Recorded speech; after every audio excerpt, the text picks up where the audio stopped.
The baby's screams tore through the stagecoach like a wounded animal, raw, relentless, unstoppable. For 3 days, passengers had endured it. The cowboy holding the infant looked like a man watching his world collapse. Powerless against cries no bottle could silence, no rocking could soothe. Then the widow across from him did something that made every jaw drop and every breath catch. What happened next on that dusty Colorado trail would break every rule of propriety and save 3 lives forever. If you're drawn to stories of impossible choices and unexpected redemption, stay with me until the end. Hit that like button and comment your city below. I want to see how far this story travels. The Colorado Plains stretched endlessly in every direction, a vast expanse of amber grassland broken only by occasional clusters of cottonwood trees and the deep ruts carved by countless wagon wheels. The stagecoach lurched over the uneven terrain, its wooden frame creaking in protest with each jolt. Inside, 6 passengers sat in various states of discomfort, their bodies swaying with the rhythm of the wheels, their faces marked by dust and exhaustion. But it wasn't the rough journey that had pushed them to the edge of endurance. It was the crying. The infant's wails filled every inch of the coach's interior, bouncing off the leather walls, drilling into skulls, fraying nerves that had already worn thin over 3 brutal days of travel. The sound was primal, desperate, the kind of crying that signaled something more than mere discomfort. This was a baby in distress, and everyone knew it. Caleb Warren held the child against his chest, his large, calloused hands supporting the tiny body with a gentleness that contradicted everything about his appearance. He was a big man, broad-shouldered and sun-weathered, with hands that had branded cattle, built fences, and broken the noses of men who'd tried to steal his land. But those same hands trembled now as they cradled the squirming infant. "Please," he whispered, his voice hoarse from 3 days of pleading. "Please, son, please." The baby, barely 3 weeks old, only screamed harder, his face turning an alarming shade of red, his tiny fists clenched against his father's shirt. Across from Caleb, a traveling salesman named Pritchard pressed his fingers against his temples, his jaw clenched so tight the muscles jumped beneath his skin. He'd stopped making sympathetic noises on the 2nd day. Now he just stared out the window, willing the miles to pass faster. Beside him, Mrs. Henderson, a Presbyterian minister's wife traveling to Denver, had her eyes closed in either prayer or an attempt to mentally escape the confines of the coach. Her lips moved silently, and Caleb couldn't tell if she was asking for divine intervention or simply counting the hours until this journey ended. The other 2 passengers, a young mining engineer and an older gentleman in a weathered suit, had retreated into themselves, their expressions blank, defeated. Then there was the woman. She sat in the corner opposite Caleb, pressed against the side of the coach, as if trying to make herself as small as possible. Eliza Moore had barely spoken since boarding in Julesburg 3 days prior. She was perhaps 30, though grief had a way of aging a person that had nothing to do with years. Her dark hair was pulled back beneath a simple bonnet, her traveling dress a deep gray that seemed to absorb rather than reflect light. Her hands rested in her lap, fingers interlaced, knuckles white. But it was her eyes that told the real story. They were the eyes of someone who had looked directly at devastation and survived, but only barely. Caleb had seen that look before, in men who'd come back from war, in women who'd buried children, in anyone who'd stared into an abyss and felt it stare back. She watched the baby with an intensity that made him uncomfortable, though he couldn't quite articulate why. Every time Samuel, the baby's name was Samuel after Caleb's grandfather, let out a particularly desperate wail, something flickered across her face. Pain, yes, but something else, too. Recognition, perhaps. Or memory. "How much longer?" Pritchard asked, not bothering to hide his irritation. "Fort Collins is still half a day out," the driver had called down during their last stop. That was 2 hours ago, which meant they had at least 4 more hours of this. 4 more hours of Samuel's cries, 4 more hours of Caleb's failure, playing out in front of strangers. He'd tried everything. The bottle with the milk he'd purchased from a dairy farmer at their last stop was barely touched. Samuel would take a few desperate sucks before turning his head away, screaming even louder. Caleb had changed the cloth diaper 3 times, checked for pins that might be poking tender skin, rocked the baby until his arms ached. Nothing worked. Nothing had worked since Margaret died. The thought of his wife sent a fresh wave of pain through his chest, and Caleb forced it down. He couldn't afford to fall apart. Not here, not in front of these people. He was Caleb Warren, owner of the largest ranch in Weld County, a man who'd built an empire from nothing, who'd faced down claim jumpers and drought and cattle thieves. He'd survived the death of his parents, the betrayal of his brother, the harsh winters that had killed half his herd in '71. But this tiny human, barely 7 pounds of flesh and bone, had defeated him completely. "Try the bottle again, Mrs." Henderson said without opening her eyes. Her voice was clipped, carrying an edge that suggested her patience had limits, and they were rapidly approaching them. "He won't take it," Caleb replied. But he shifted Samuel in his arms anyway, reaching for the bottle that sat on the bench beside him. The milk had gone slightly sour in the heat, but it was all he had. Samuel's mouth found the rubber nipple, sucked twice, then turned away with a wail that seemed to vibrate the very air. A thin stream of milk dribbled down his chin, mixing with the tears that streaked his impossibly small face. "Jesus Christ," Pritchard muttered, earning a sharp look from Mrs. Henderson. Caleb wanted to defend himself, to explain that he was doing everything he could, that he hadn't slept more than an hour at a time in 3 weeks, that he was drowning in grief and terror and a responsibility he'd never asked for. But what would be the point? These people didn't care about his circumstances. They just wanted the crying to stop. He wanted the crying to stop, but more than that, he wanted Samuel to be okay. The baby had lost weight since Margaret's death. Caleb could feel it in how the infant's clothes hung loose and how his tiny ribs were too prominent beneath the thin fabric of his gown. He was getting weaker, and Caleb knew it. The wet nurse in Denver had been a disaster. Samuel had refused to feed, and the woman had made it clear she had 3 other infants to care for and couldn't waste time on a difficult baby. So Caleb had taken him, along with a dozen bottles and instructions he couldn't follow, and started the journey back to his ranch outside Fort Collins. He'd thought the trip would be simple. 3 days by stagecoach, then home where his housekeeper could help, where he could find another wet nurse, where he could figure out how to keep this tiny, screaming piece of Margaret alive. But Samuel was fading, and everyone in this coach knew it. The baby's cries had changed over the past hour. They were weaker now, more desperate. The pauses between screams grew longer, and during those pauses, Samuel made soft, plaintive sounds that cut deeper than any wail. He was exhausted, starving, giving up. Caleb felt panic rising in his throat like bile.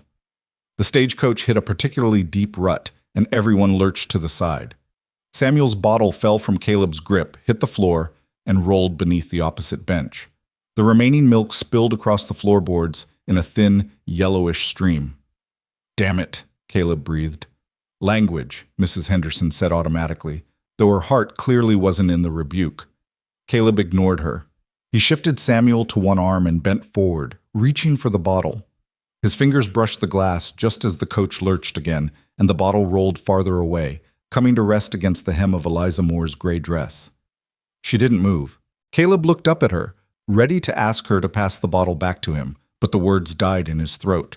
She was staring at Samuel with an expression of such raw, visceral pain that Caleb actually flinched. Her face had gone pale, her lips slightly parted, her hands gripping the edge of the bench with enough force that her knuckles had gone bone white. She looked like a woman watching her own execution. "Ma'am," Caleb said softly. Eliza's eyes snapped to his face, and for just a moment, he saw everything she'd been hiding for 3 days. The grief was staggering, a weight so heavy it should have crushed her. But beneath it, he saw something else. A flicker of... what? Longing? Desperation? Then her expression smoothed over, and she looked away out the window at the passing landscape. "Ma'am, if you could just..." Caleb gestured toward the bottle at her feet. She bent down slowly, almost mechanically, and picked up the bottle. But instead of handing it back to him, she just held it, staring at the dregs of spoiled milk that remained. "It's gone bad," she said. Her voice was quiet, roughened by disuse. It was the first time she'd spoken in hours. "I know," Caleb said, "but it's all I have until we reach Fort Collins. He won't drink it." It wasn't a question. "No." Eliza continued to stare at the bottle. Samuel's cries had diminished to soft, hitching sobs now, each one sounding more defeated than the last. The sound seemed to physically hurt her. Caleb watched her flinch with each tiny gasp. "How old is he?" she asked. 3 weeks. 3 weeks and 2 days. And his mother? The question landed like a punch. Caleb's throat tightened. She died. Complications from the birth. He's all I have left of her. Something cracked in Eliza's carefully controlled expression. She closed her eyes briefly, and when she opened them again, they were glassy with unshed tears. "I'm sorry," she whispered. The stagecoach rolled on, wheels grinding against stone and dirt, carrying them all toward Fort Collins and whatever waited there. Outside, the sun was beginning its descent toward the western horizon, painting the plains in shades of gold and amber. It would have been beautiful if anyone had been in the state of mind to notice. Caleb took the bottle from Eliza's hand, or rather, she released it to him without quite handing it over, and set it aside. There was no point in trying again. He adjusted Samuel against his shoulder, one hand supporting the baby's head, the other rubbing small circles on his back. It was a gesture he'd seen Margaret do 1,000 times during her pregnancy, practicing on her own stomach, talking to their unborn son about all the love that waited for him. If she could see him now, fumbling and failing, would she be disappointed? Or would she understand that he was doing his best with knowledge he didn't have and skills he'd never developed? "Miss Warren," Mrs. Henderson said, and there was something different in her tone now. Less irritation, more genuine concern. "That child needs proper nourishment. Cow's milk isn't sufficient for an infant this young. Surely you know that." "I know," Caleb said tightly. "I'm trying to get him to a wet nurse. There's one in Fort Collins, a woman who—" "Will he make it that long?" The question hung in the air like smoke. Caleb looked down at Samuel's face. The baby's eyes were half closed, his crying reduced to weak mewling sounds. His skin looked wrong, too pale, too thin, stretched over bones that seemed too prominent. When had he last had a proper feeding? Yesterday morning? The day before?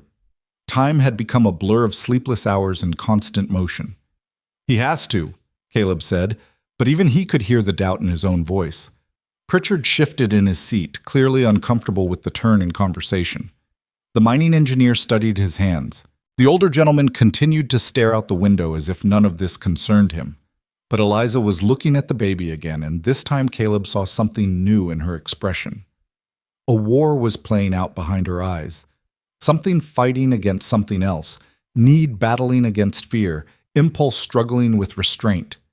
She opened her mouth as if to speak, then closed it, opened it again, closed it.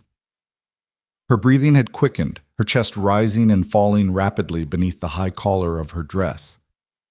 "Ma'am?" Caleb said. "Are you all right?" She didn't answer. Instead, she did something that shocked everyone in the coach into absolute stillness. She stood. In the confined space of the stagecoach, with the floor lurching and swaying beneath her feet, Eliza Moore rose from her seat and took the 2 steps that separated her bench from Caleb's. She stood directly in front of him, looking down at Samuel with an expression that mixed anguish with something that might have been determination. "Give him to me," she said. Caleb stared at her. "What?" "Give him to me," she repeated, and her voice was stronger now, clearer. "Please. I don't understand." Eliza's hands were shaking. She clasped them together in front of her body, then released them, then clasped them again. "I can help him, but you have to give him to me, and you have to trust me." Mrs. Henderson sat forward. "Now, just a minute. I can feed him," Eliza said, cutting her off. She wasn't looking at Mrs. Henderson. She was looking at Caleb, and in her eyes was a desperate plea that needed no words. "Properly. The way he needs. But we'll need privacy, and you cannot ask questions. Do you understand?" The implication hit Caleb like a physical blow. Around them, the other passengers began to understand as well. Mrs. Henderson's mouth fell open in shock. Pritchard turned bright red and suddenly became very interested in the coach's ceiling. The mining engineer coughed awkwardly. "You can't be serious," Mrs. Henderson breathed.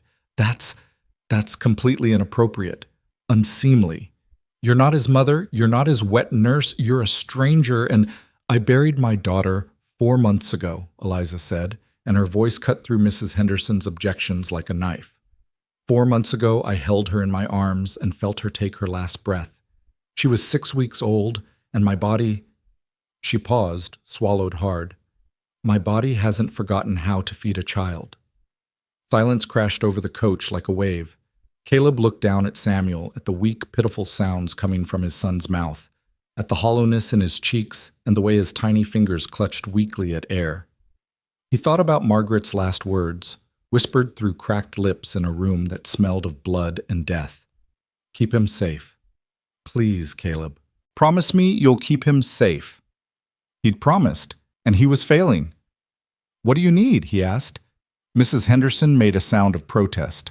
Mr. Warren, you cannot possibly be considering— What do you need? Caleb repeated, looking at Eliza. The curtain, she said, nodding toward the leather shade that could be pulled down over the window. Privacy and silence. Just give me 20 minutes. Caleb stood carefully, cradling Samuel against his chest.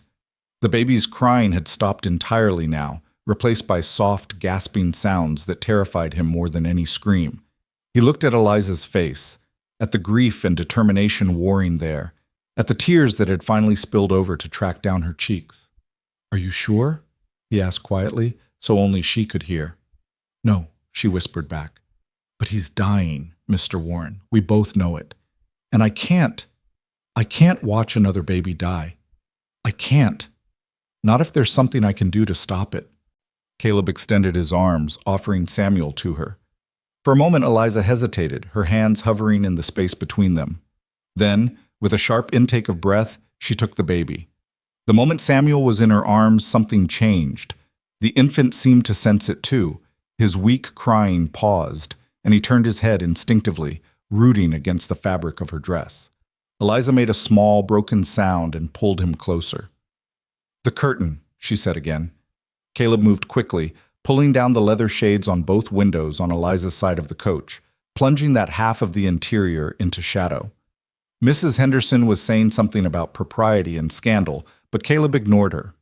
He shrugged out of his duster and held it up, creating a makeshift barrier between Eliza and the rest of the passengers. 20 minutes, he said. Take what you need. Eliza nodded, already sinking back onto her bench, already turning away to position the baby. Through the fabric of his coat, Caleb could see her shadow moving, adjusting, preparing. Then Samuel made a sound, not a cry, but a small noise of surprise followed immediately by silence. Profound, blessed silence. The kind of silence that followed desperate need finally being met. Caleb held the coat steady, creating a wall between Eliza and the other passengers, and listened to the sound of his son feeding for the first time in days. The soft, rhythmic sounds of suckling mixed with tiny, satisfied squeaks. He could hear Eliza's breathing too, shaky at first, then steadying, then hitching again with what he knew were tears. Behind him, Mrs. Henderson had finally fallen silent. The other passengers sat frozen, uncertain how to process what was happening. Only the steady rhythm of the coach wheels on packed earth continued, carrying them all forward into territory none of them had anticipated. Minutes passed. 5, 10, 15. Caleb's arms ached from holding the coat, but he didn't lower it. He stood there, a living wall, protecting something sacred and strange and utterly necessary. The sun continued its descent outside the curtained windows, painting the world in shades of orange and red that none of them could see. At 20 minutes, Eliza spoke softly. Mr. Warren? Yes? He's asleep, fed and asleep. Caleb lowered the coat slowly. Eliza sat in the shadowed corner of the coach, Samuel cradled against her shoulder, one hand supporting his head. The baby's face was peaceful, truly peaceful, for the first time since they'd boarded. His mouth was slightly open, his breathing deep and even. Color had returned to his cheeks. Eliza's face was wet with tears, but she was smiling, a sad, broken smile that somehow contained gratitude and grief in equal measure. He took to it well, she said softly. He was so hungry. I know, Caleb said. I know. I didn't know how to— It's not your fault. She looked down at Samuel, and her expression softened further. He's beautiful. He has your chin. Margaret's eyes, though. Yes, I can see that. Caleb sat down slowly on the bench across from her, his legs suddenly weak. The relief that flooded through him was so intense it was almost painful. Samuel was fed. Samuel was sleeping. Samuel was alive. And for the first time in 3 weeks, Caleb could breathe without feeling like his chest was being crushed. The other passengers had still not spoken. Mrs. Henderson was looking out the window, her expression inscrutable. Pritchard had pulled out a newspaper and was pretending to read it, though his eyes weren't moving. The other two had simply closed their eyes, either sleeping or pretending to sleep. Mrs. Moore, Caleb said quietly, I don't know how to thank you. Don't, Eliza replied. Please don't. I didn't do it for thanks. Then why? She was quiet for a long moment, just looking at the sleeping baby in her arms. When she finally spoke, her voice was barely above a whisper. Because he needed me. And She paused, swallowed. I needed to be needed. Just one more time. The stagecoach rolled on as the sun sank lower in the western sky. Inside, the silence that had been broken by Samuel's cries for 3 days was now broken by something else. A fragile, uncertain peace built on an act that broke every social convention but answered a desperate biological truth. Caleb watched Eliza hold his son, watched her rock him gently with movements that were clearly muscle memory from her own lost child, and felt something shift in his chest. Gratitude, yes. Relief, absolutely. But something else too. A recognition that his life had just changed in ways he couldn't yet understand. That this woman, this stranger with her own ocean of grief, had just become essential to his son's survival. And that when they reached Fort Collins in a few hours, he was going to have to make a choice that would either save Samuel's life or destroy what remained of Caleb's carefully controlled world. The sun touched the horizon, and the planes turned to fire. Inside the stagecoach, a baby slept peacefully for the first time in weeks. And 2 broken people sat in the gathering darkness, bound together by an act of mercy that had required everything from one of them and cost the other a piece of her soul she'd thought she'd lost forever. Outside, Fort Collins waited. Inside, the future was being written in ways none of them could predict. But for now, in this moment, there was silence. And sometimes, silence was everything. The stagecoach rolled into Fort Collins just as the last light drained from the western sky, leaving the town bathed in the purple blue of twilight. Lanterns flickered to life in windows along the main street, casting warm pools of yellow light onto the dusty thoroughfare. The driver pulled the team to a halt outside the Wells Fargo office, the horses snorting and stamping, glad to be done with the day's journey. Inside the coach, no one moved immediately. The past 4 hours had passed in a strange, suspended quiet, broken only by the rhythmic creaking of the wheels and Samuel's occasional soft sounds of contentment.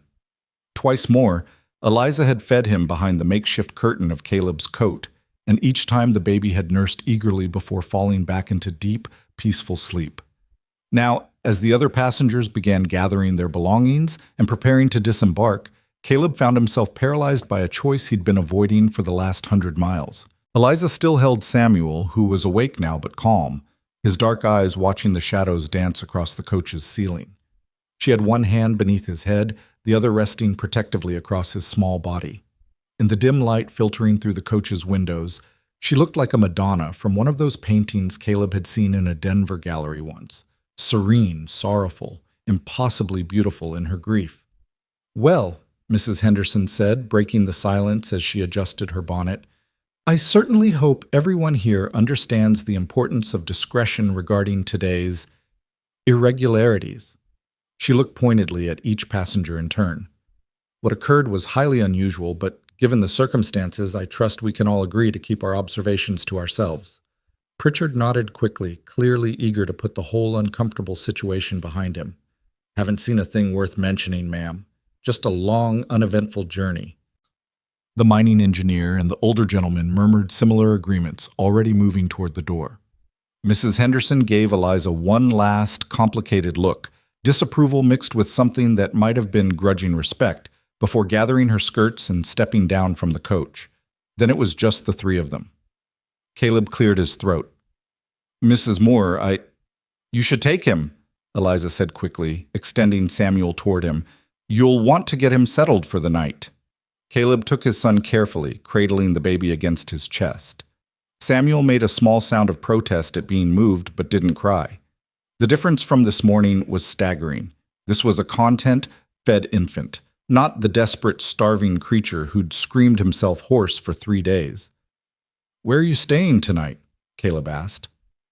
Eliza gathered her small traveling bag and stood, smoothing her skirt with hands that weren't quite steady. The hotel, I suppose. The Colorado house, if they have rooms available. And then? She paused, one hand on the coach door. I have a ticket on tomorrow's stage to Denver. I have arrangements there. A position as a seamstress with a dress shop. It's all settled. Caleb should have nodded, should have thanked her again, should have let her go. Instead, he found himself following her out of the coach, Samuel warm against his shoulder, his heart pounding with something that felt dangerously like desperation. The street was busy with the evening traffic of a growing town, cowboys heading toward the saloons, shop owners closing up for the night, families finishing their suppers. A dog barked somewhere in the distance. The smell of wood smoke and cooking meat drifted on the cool evening air. Eliza stood on the wooden sidewalk, her bag in hand, looking small and lost in the gathering darkness. Mrs. Moore, Caleb said, and she turned to face him. I need to ask you something, and I need you to hear me out before you answer. Her expression became guarded. Mr. Warren, if you're planning to offer money, please don't. I didn't do what I did for payment. I did it because I know why you did it, Caleb interrupted gently, and I'm not trying to insult you. But I need you to understand something. He adjusted Samuel in his arms, buying himself a moment to find the right words.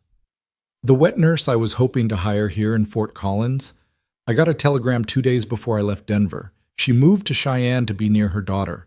There isn't another one within 50 miles. Eliza's face paled slightly. Surely there must be someone. A woman with a young baby. Someone who could, maybe, probably even.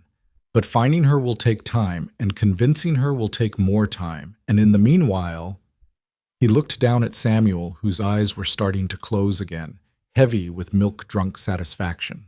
In the meanwhile, my son will be right back where he was this morning, starving, and I can't... Mrs. Moore, I cannot watch him die. I can't. What are you asking me? Caleb took a breath. This was it. The moment that would either save his son or make him sound like a madman. Come to my ranch, just for a few weeks, maybe a month. Give me time to find a proper wet nurse, someone permanent. I'll pay you fair wages. More than fair. You'll have your own room, complete privacy, no obligations beyond feeding Samuel when he needs it. And when I've found someone else, I'll personally escort you to Denver and make sure you get to your position safely. Eliza stared at him, her mouth slightly open, shock written clearly across her face. You want me to come live at your ranch? With you? A man I met 3 days ago? I know how it sounds. It sounds insane, she said, but there was no heat in her voice, just disbelief. Mr. Warren, I appreciate that you're in a difficult position, but you cannot possibly think that's an appropriate arrangement. What would people say? What would they think? I don't give a damn what people think, Caleb said, and was surprised by the vehemence in his own voice. My son is alive right now because of you. In all likelihood, he'd be dead if you hadn't done what you did on that coach. So no, I don't care about propriety or appearances or what the church ladies might whisper. I care about keeping Samuel alive. You have a housekeeper, you said. She can help with... She's 68 years old and has arthritis so bad she can barely hold a teacup, Caleb said. She's been with my family since I was a boy, and I wouldn't trade her for anything, but she can't feed an infant. You can.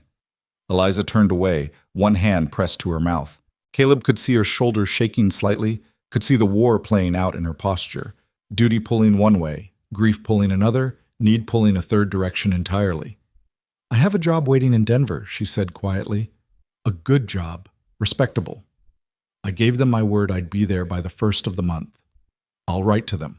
I'll explain the situation, ask them to hold the position. If they won't, I'll find you a better one. You can't promise that. I can try. She turned back to face him, and in the lamplight spilling from the nearest shop window, He could see tears on her cheeks. Why me? You don't know anything about me. I could be anyone. I could be a criminal, a drunk, You're a mother who lost her child, Caleb said simply, and you just saved mine. That's all I need to know. For a long moment, they stood there in the cooling evening air, the sounds of Fort Collins flowing around them. Laughter from a nearby saloon, the distant ringing of a blacksmith's hammer, a woman calling her children in for the night. Samuel made a soft cooing sound, and Eliza's eyes were drawn to him immediately, her expression softening despite herself. 1 month, Caleb pressed. That's all I'm asking. Give me 1 month to find another solution. If I can't, we'll figure something else out. But please, Mrs. Moore, please don't get on that stage tomorrow. Eliza closed her eyes, and Caleb held his breath, watching her face. He was asking too much, he knew. Asking a grieving widow to step into a situation that could ruin her reputation, asking her to feed another woman's child, asking her to open wounds that were clearly still raw and bleeding. But he was also offering her something, wasn't he? A purpose, a reason to wake up in the morning. A baby who needed her in the most fundamental way a child could need a woman. When Eliza opened her eyes, she looked directly at Samuel, not at Caleb. "What was your wife's name?" she asked. "Margaret. Margaret Ann Warren." "And she knew? Before she died? She knew Samuel would need someone?" Caleb's throat tightened. "She made me promise to keep him safe. To find a way, whatever it took." Those were her last words. Eliza reached out slowly, hesitantly, and touched Samuel's cheek with one finger. The baby turned toward the touch instinctively, and she made a small, pained sound. "My daughter's name was Rose," she whispered. "Rose Elizabeth Moore. She had dark hair like her father, but my eyes, gray-blue, like storm clouds." Her finger traced the curve of Samuel's tiny ear.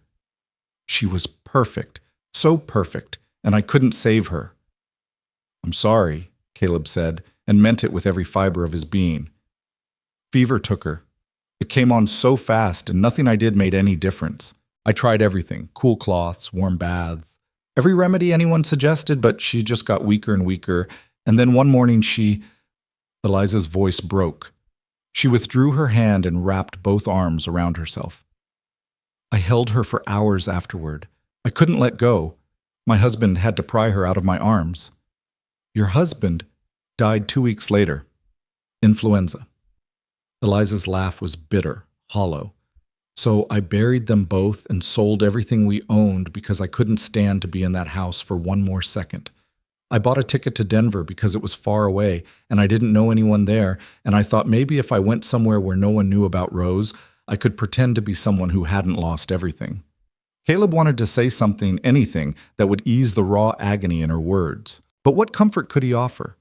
He understood her grief too well, the suffocating weight of it, the way it colored everything, the desperate need to escape while knowing escape was impossible. "I can't promise this won't hurt," he said finally.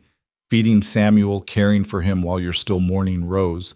It might make everything worse." "Or it might make it bearable," Eliza countered softly. "For a little while at least, to be needed again, to matter to someone." "You'd matter to him, to us." She looked at Caleb then, really looked at him, and he felt the intensity of that gaze like a physical thing. She was measuring him, he realized, trying to determine if he was trustworthy, if his desperation was making him dangerous, if stepping into his world would save her or destroy her. 1 month, she said finally. Relief flooded through Caleb so intensely he actually swayed. 1 month, he agreed quickly. Maybe less if I can find someone sooner. And you'll write to the dress shop in Denver, explain the situation. First thing tomorrow. And I'll have my own room, my own space. This arrangement is purely practical. Do you understand? Completely, Caleb said. Mrs. Moore, I'm not looking for anything beyond what you're willing to give. This is about Samuel, nothing more.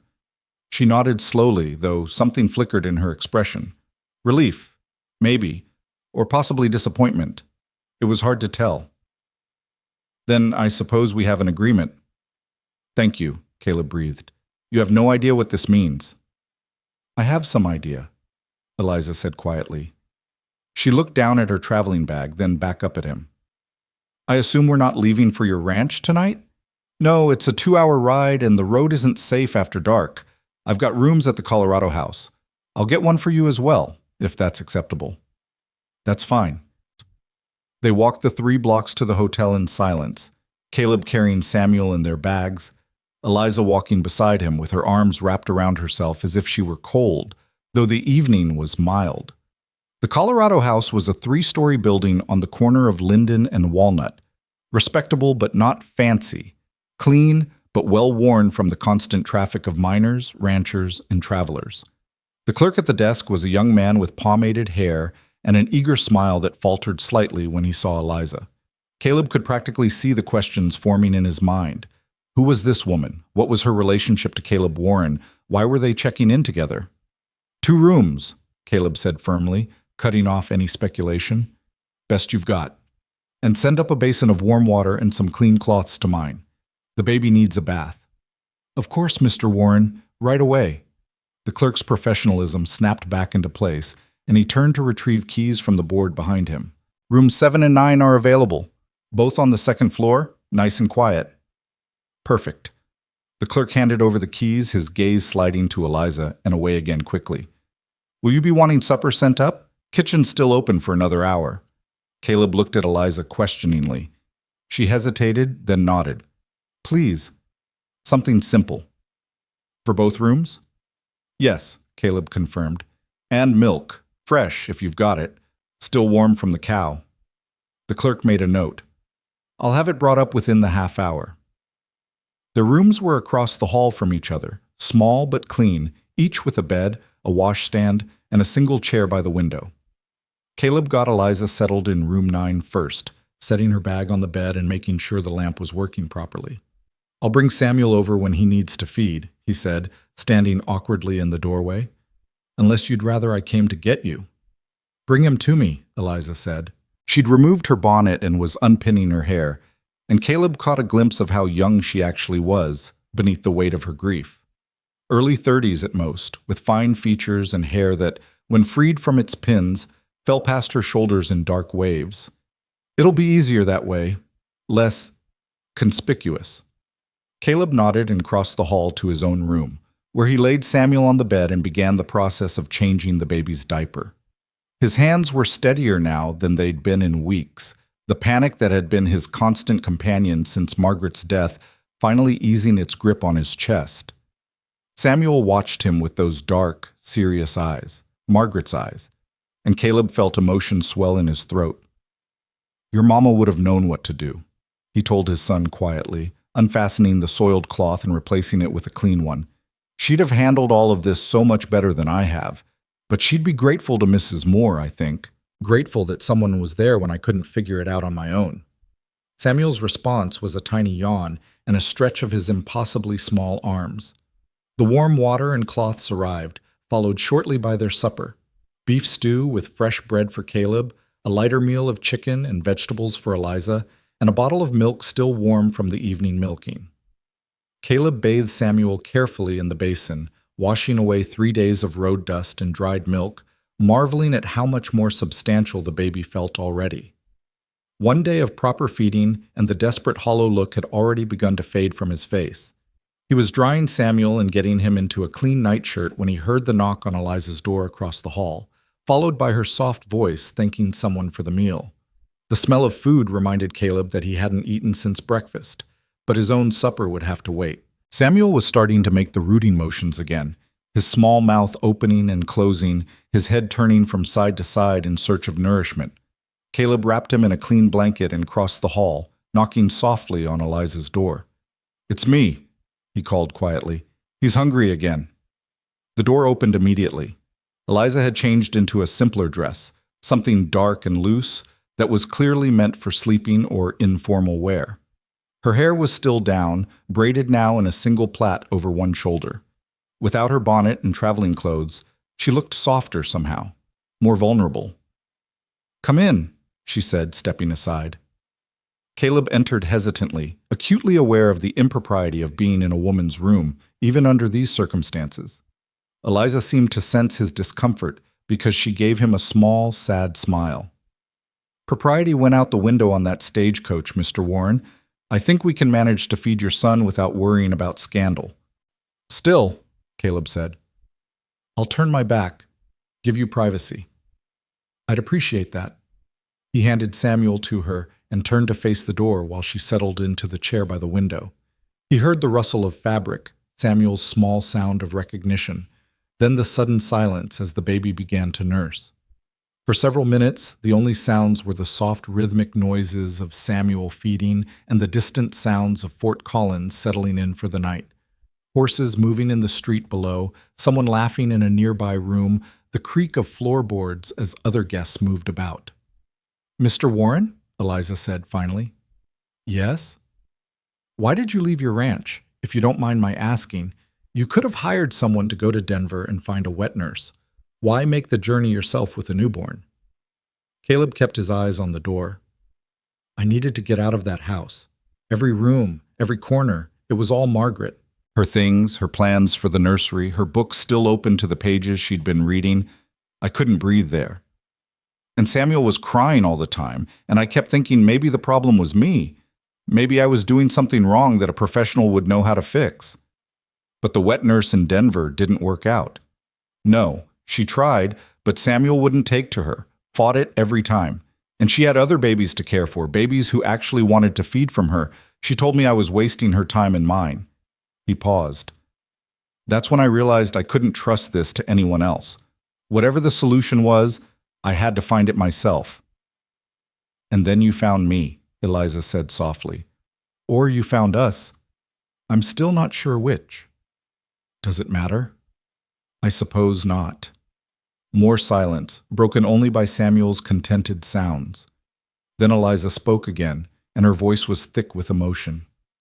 I prayed, you know, after Rose died. I prayed that if there was any purpose to it, any reason she had to die, that I would be able to find it, that her life wouldn't have been meaningless. Caleb turned halfway, forgetting his promise not to look, drawn by the raw pain in her words. Eliza was gazing down at Samuel, tears streaming down her face, but she was smiling too, a broken, beautiful smile full of grief and gratitude. I'm sorry, Caleb said. I didn't mean to make you— Don't apologize, she said fiercely. This is the first time in 4 months I've felt like I might survive this. Like there might be a reason to keep breathing, so don't apologize for giving me that. Caleb nodded, unable to speak past the lump in his throat. He turned back to the door, giving her the privacy she deserved, and waited while she finished feeding his son. When Samuel was done, Eliza called softly for Caleb to take him. The baby was milk-drunk and sleepy, his tiny body completely relaxed. Caleb held him close, feeling the steady beat of his son's heart against his chest. Thank you, he said to Eliza. You've said that enough times today, she replied, wiping her eyes with the back of her hand. Save your thanks for when the month is over and Samuel has found a permanent nurse. Still, I mean it. I know. Caleb carried Samuel back to his own room and settled the baby in the middle of the bed, surrounded by pillows to keep him from rolling. His own supper had gone cold, but he ate it anyway, suddenly ravenous. The stew was mediocre, the bread a bit stale, but it was the first meal he'd been able to eat without his stomach churning with anxiety in longer than he could remember. He washed up at the basin and changed into his nightshirt, then carefully arranged himself on the bed next to Samuel. The baby was already deeply asleep, his breathing soft and even, his small face peaceful in the lamplight. Caleb watched him for a long time. This tiny person who had already changed his life in ways he couldn't have imagined 3 weeks ago. He thought about Margaret, about the future they'd planned that would never come to pass. He thought about Eliza across the hall, crying while she fed another woman's child, finding purpose in an act that must have reopened every wound. And he thought about tomorrow, when they'd ride out to the ranch and begin this strange, necessary arrangement that broke every rule of propriety but might just save all 3 of them. Outside, the night deepened. Fort Collins grew quiet. And in room 7 of the Colorado house, a man and his infant son slept peacefully for the first time since the world had shattered around them. Across the hall, Eliza Moore sat by her window, looking out at the stars scattered across the Colorado sky, and allowed herself to imagine, just for a moment, that she might have something to offer the world beyond her grief. That maybe, just maybe, There was a path forward after all, even if it looked nothing like the one she'd planned.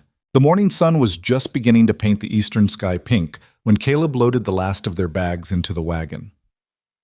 Samuel was bundled in Eliza's arms, awake and alert, but blessedly quiet, his dark eyes taking in the unfamiliar sights of Fort Collins stirring to life. Shopkeepers were sweeping their stoops, a milk wagon rattled past, and somewhere nearby a rooster crowed with enthusiastic persistence. Eliza stood on the hotel steps watching Caleb work, her traveling cloak pulled tight against the morning chill. She'd slept poorly, waking every hour convinced she'd made a terrible mistake. That climbing into a wagon with a stranger and riding out to his isolated ranch was the kind of decision desperate people made right before their lives fell apart completely. But then she'd hear Samuel's soft cries through the wall, followed by Caleb's low voice trying to soothe him, and she'd remember why she'd agreed to this madness in the first place. The baby needed her, and she needed to be needed. "Ready?" Caleb asked, offering his hand to help her up onto the wagon seat. Eliza took his hand, noting the calluses and the strength in his grip as he steadied her. She settled onto the bench with Samuel cradled against her chest, arranging her skirts to make room for Caleb beside her. "It's about 2 hours to the ranch," he said, taking up the reins. "Road's decent this time of year, but it gets rough in places. Let me know if you need to stop." "I'll be fine." They rolled out of Fort Collins as the town woke fully around them, past the last scattered houses and into open country. The landscape here was different from the endless plains they'd crossed on the stagecoach, more varied, with rolling hills and clusters of pine trees, the Rocky Mountains rising in the distance like a serrated blue wall against the western sky. The air smelled of sage and grass, and the clean, thin quality that came with altitude. For the first hour, they rode in comfortable silence. Samuel dozed in Eliza's arms, waking occasionally to make small sounds before drifting off again. The wagon's rhythm was soothing, and despite her restless night, Eliza found herself relaxing incrementally, her shoulders dropping, her breathing deepening. "Tell me about your ranch," she said finally, needing to break the silence before her own thoughts grew too loud. Caleb kept his eyes on the road, but she saw a flicker of something cross his face. Pride, maybe. "It's called the Double W. Been in my family since my father staked the claim in '59. Started with nothing but a tent and 24 head of cattle. Now it's over 3,000 acres with nearly 500 head. That's impressive. My father built it. I just kept it running after he passed." Caleb shifted the reins to one hand, using the other to point toward a line of trees in the distance. "Creek runs through the property year-round. Good water, good grazing. We winter the cattle in the lower pastures and move them up to summer range come May. How many people work for you?" 6 full-time hands, 2 seasonal workers during roundup and branding. There's a bunkhouse for them, separate from the main house. They keep to themselves mostly, especially after Margaret. He trailed off, his jaw tightening. Eliza waited, letting the silence stretch until he was ready to continue. "After she died, I told them to stay clear of the house, unless there was an emergency. I couldn't handle their sympathy, their awkward condolences, and with Samuel crying all the time, I just wanted to be left alone to figure it out." "And your housekeeper?" "Ruth. She'll be surprised to see you, but she'll be kind about it. She's been after me for weeks to find help with Samuel." Caleb glanced at Eliza, his expression uncertain. "I should probably warn you that people will talk. A widow living at a widower's ranch, no matter how proper the arrangement. Fort Collins isn't Denver. Word spreads fast out here." "Let them talk," Eliza said, surprising herself with the firmness in her voice. "I've spent the last 4 months worried about what people think, trying to be the grieving widow everyone expected me to be, wearing black, speaking softly, accepting casseroles and sympathy with a smile. I'm tired of it, Mr. Warren. If people want to gossip, that's their concern, not mine." A slow smile spread across Caleb's face, the first genuine one she'd seen from him. "You might fit in better out here than you think, Mrs. Moore." They crested a rise, and suddenly the ranch spread out before them in a shallow valley. A sturdy 2-story house with a wide porch, a large barn painted red, several outbuildings, and fenced pastures where cattle grazed in the morning sun. It was beautiful in a practical, working kind of way, clearly built to last through harsh winters and hotter summers. "Home," Caleb said simply. As they approached, Eliza could see a woman emerge from the house onto the porch, shading her eyes against the sun. Ruth, she assumed. Even from a distance, Eliza could see her surprise when she spotted the second passenger in the wagon. Caleb pulled the wagon to a stop in front of the house, and Ruth descended the porch steps with careful movements that spoke to the arthritis he'd mentioned. She was small and spare, with white hair pulled back in a tight bun and eyes that missed nothing. "Caleb Warren, you'd better have a good explanation for bringing a lady home unannounced," she said, but there was no real heat in her voice. Her gaze had already found Samuel in Eliza's arms, and her expression softened immediately. "Lord have mercy, is that baby actually sleeping peacefully?" "Ruth, this is Mrs. Eliza Moore," Caleb said, climbing down from the wagon and moving around to help Eliza descend. "She's going to be staying with us for a while, helping with Samuel."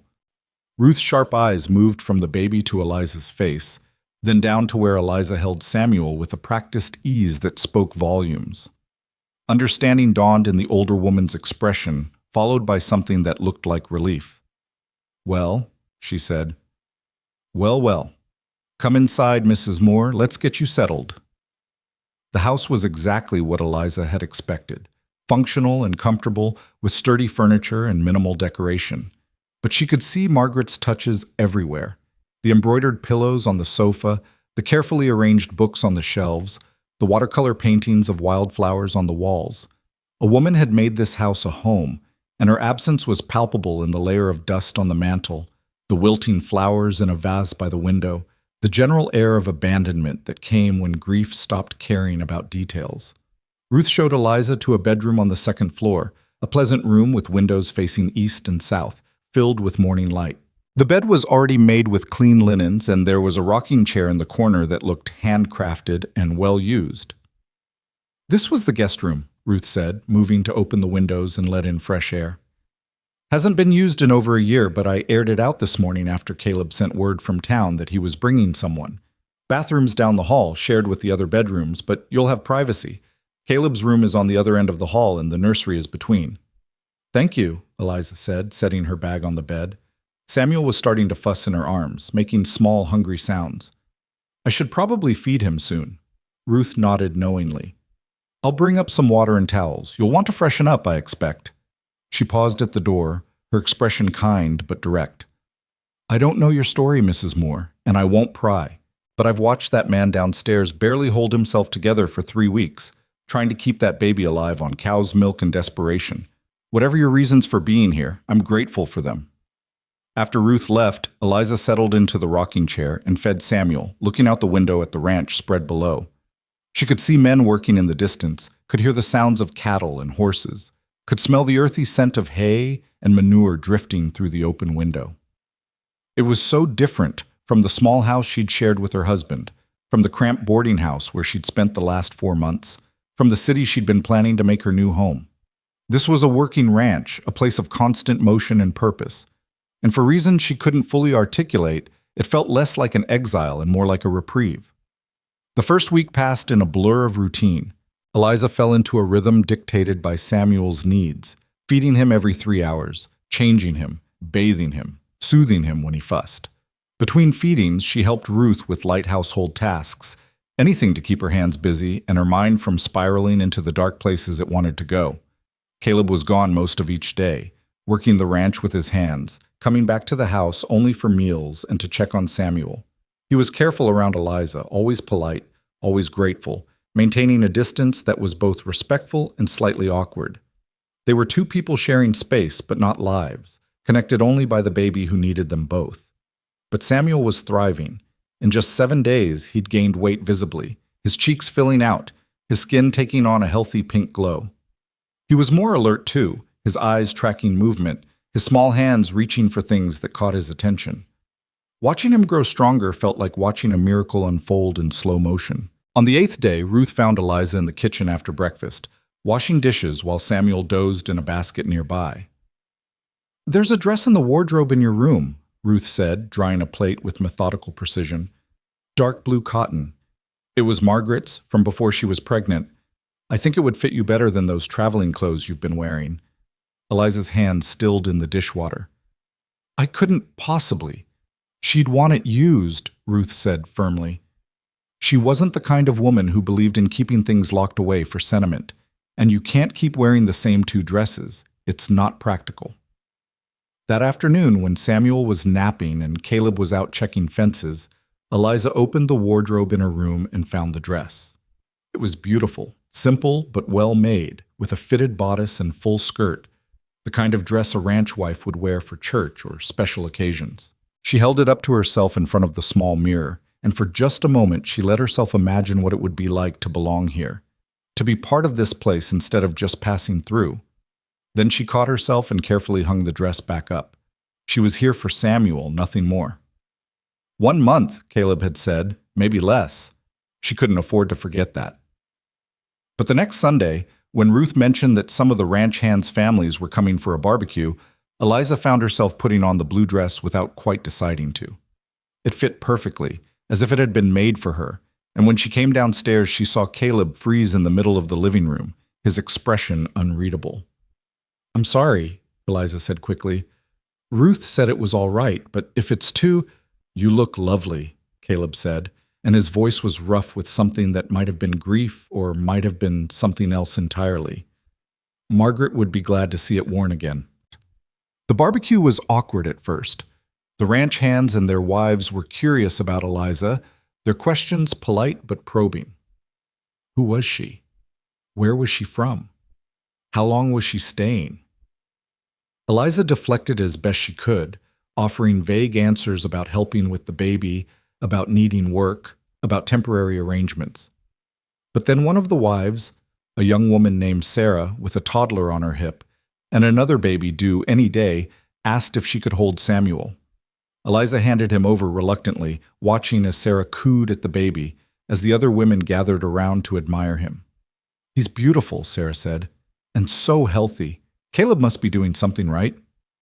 "Mrs. Moore's been helping," Caleb said from where he stood by the grill, turning steaks with careful attention. "She's made all the difference." The women's eyes swung to Eliza with new interest and understanding. She felt heat rise in her cheeks but met their gazes steadily. Let them think what they wanted. She had nothing to be ashamed of. "Well, we're just glad to see this little one thriving," one of the older wives said diplomatically. "It's been hard on all of us, watching Caleb struggle." The conversation moved on to safer topics. Weather, cattle prices, whose garden was doing best this year. But Eliza felt the weight of their assessment, the way they were measuring her against Margaret's ghost, deciding whether she was worthy of the space she occupied. As the sun set and the families began packing up to leave, Sarah approached Eliza one more time, San's toddler, who was being wrestled into a wagon by her husband. "I just wanted to say," Sarah began, her voice low so others wouldn't hear, "that what you're doing is kind. However you came to be here, whatever the arrangement is, that baby needed help, and you gave it. Some of these women will gossip, but don't let it bother you. You're doing a good thing." "Thank you," Eliza said, surprised by how much the words meant. The days continued to pass, each one blurring into the next in a way that was both comforting and disconcerting.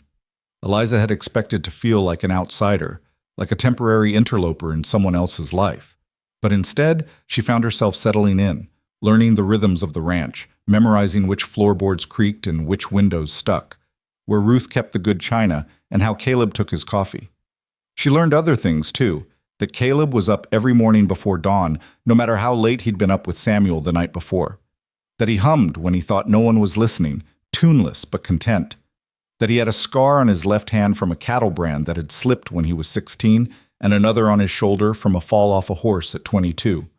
That he read poetry sometimes, late at night, collections by Whitman and Dickinson that had belonged to Margaret. That he was lonely in a way that went deeper than grief. 3 weeks into her stay, Eliza was sitting on the porch in the evening twilight, Samuel asleep against her shoulder, when Caleb joined her. He'd bathed and changed after a long day of work, and he smelled of soap and leather and the faint tang of wood smoke. "Mind if I sit?" he asked. "It's your porch." He settled into the chair beside her with a sigh that spoke of bone-deep exhaustion. For a few minutes they sat in companionable silence, watching the last light fade from the western sky, listening to the sounds of the ranch settling in for the night. "I've been making inquiries," Caleb said finally, "about a wet nurse. There's a woman in Loveland who might be willing to take on another baby. I'm supposed to meet with her next week. Something cold settled in Eliza's stomach. That's good. That's what we agreed. Yes. More silence, heavier this time. You've been here almost a month, Caleb continued. I know you must be eager to get on with your plans. Get to Denver, start your new position. I wrote to the dress shop, Eliza said. Explained the situation. They said they'd hold the position another 2 weeks, but after that, they'd need to hire someone else. I'm sorry. I know this has derailed your life. Don't be sorry. Eliza looked down at Samuel's sleeping face, at the tiny perfection of him. It's been good for me. Being useful again. Having a reason to wake up in the morning. Still, it can't be easy being away from your own plans, your own future. Eliza wanted to tell him that she'd stopped thinking of Denver as her future somewhere around the second week, that the dress shop position felt like something she'd planned in another lifetime, for a different version of herself who'd believed that running away from grief could actually work. But she didn't know how to say those things without revealing too much, without admitting that she'd started to feel at home here in a way that terrified her. Samuel's lucky to have you as his father, she said instead. You're trying so hard to do right by him. Margaret would be proud. Caleb's jaw tightened and he looked away. Margaret deserved better than me. Deserved a husband who could have saved her, who could have... Don't, Eliza said sharply.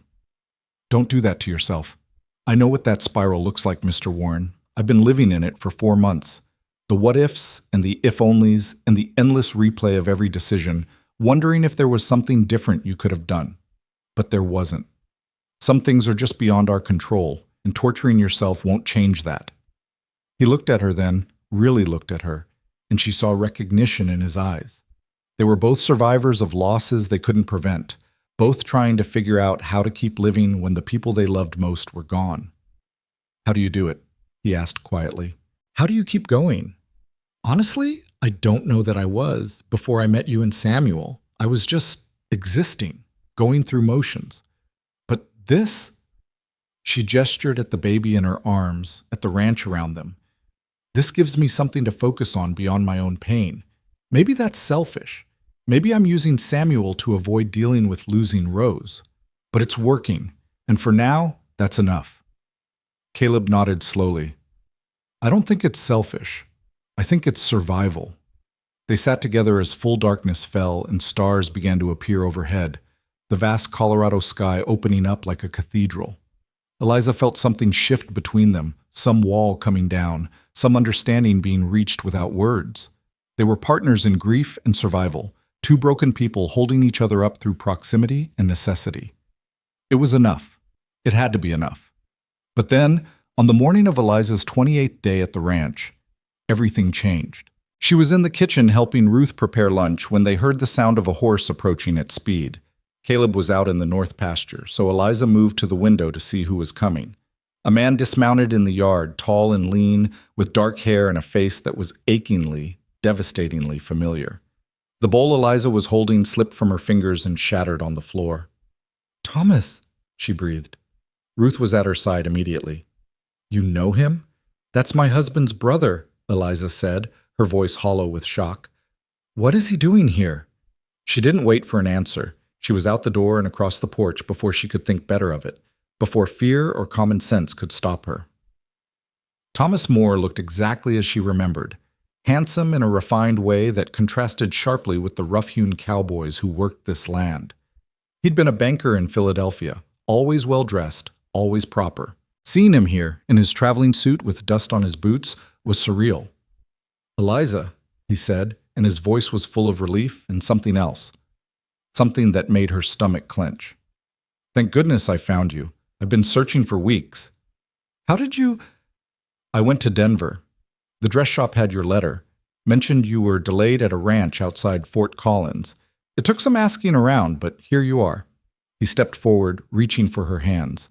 "Eliza, I have so much to tell you. So much has changed." She let him take her hands, too shocked to pull away. "Thomas, what are you doing here? What's happened?" "I've left Philadelphia," he said, and now she could hear the excitement in his voice. "The bank offered me a position managing their new branch in San Francisco. It's everything I've ever wanted. a chance to start fresh, to build something new, and I want you to come with me." Eliza stared at him. "What?" "Marry me, Eliza. I know it hasn't been long since my brother passed, but we've known each other for years. We get along well. And you shouldn't be alone, living in boarding houses, working in dress shops. Come to San Francisco with me. Be my wife. We can start over together." The world seemed to tilt sideways. This was Thomas, her brother-in-law, who'd been kind to her at the funeral, who'd helped her settle her husband's affairs, who'd written her a letter of recommendation for the Denver position. This was a good man offering her exactly what she'd thought she wanted 4 months ago: security, respectability, a future. So why did it feel wrong? "I need time to think," she said. "Of course. I'm staying at the hotel in Fort Collins. I can come back tomorrow, and we can talk properly." He squeezed her hands gently. "I know this is sudden, but Eliza, we could be happy. I truly believe that." He left before she could formulate a response, mounting his horse and riding back toward town with promises to return. Eliza stood in the yard watching him go, her mind spinning. When she finally turned back to the house, she found Ruth on the porch, holding Samuel, her expression carefully neutral. "Well," the older woman said, "that's a complication." Eliza climbed the steps slowly, taking Samuel into her arms automatically. The baby cooed at her, reaching for her face with small, uncoordinated hands. "He wants me to marry him," she said. "Move to San Francisco, start over." "And what do you want?" That was the question, wasn't it? What did she want? A month ago, she would have said she wanted to escape her grief, to build a new life somewhere no one knew her story. Thomas's offer was exactly that: a clean slate, a respectable marriage, financial security. But that was before she'd fed Samuel in a stagecoach while strangers looked away in scandal, before she'd spent weeks learning the rhythms of this ranch, finding purpose in the weight of a baby in her arms, discovering that maybe grief could coexist with moments of unexpected peace, before she'd started to feel like she belonged somewhere again. "I don't know," Eliza whispered, looking down at Samuel's perfect face. "I honestly don't know." Ruth took Samuel from Eliza's arms without asking, her weathered hands steady and sure. "You're shaking," she said simply. "Go sit down before you fall down." Eliza let herself be guided into the house, into the kitchen where the shattered bowl still lay in pieces on the floor. She sank into a chair at the table while Ruth settled Samuel into his basket, then set about sweeping up the broken ceramic with practiced efficiency. "How long were you married to his brother?" Ruth asked, her tone conversational, as if they were discussing the weather rather than a proposal that had just upended everything. 4 years. We met when I was 24, married 6 months later." "Did you love him?" The question was so direct it startled Eliza into honesty. "I thought I did. He was kind, stable, everything my mother said I should want in a husband, and after we married I grew to care for him deeply. But love?" She paused, searching for the right words. "I don't know if I ever really understood what that meant until Rose was born. Then I loved someone so completely it terrified me." Ruth dumped the ceramic shards into the waste bin and put the broom away. "And the brother? Thomas?" "He was always kind to me. After my husband died, he helped with everything: the funeral arrangements, selling the house, settling debts. He wrote me that letter of recommendation for Denver without my even asking. But you never thought of him as anything more than family." "No, never." Ruth sat down across from Eliza, her sharp eyes assessing. "So this proposal comes out of nowhere.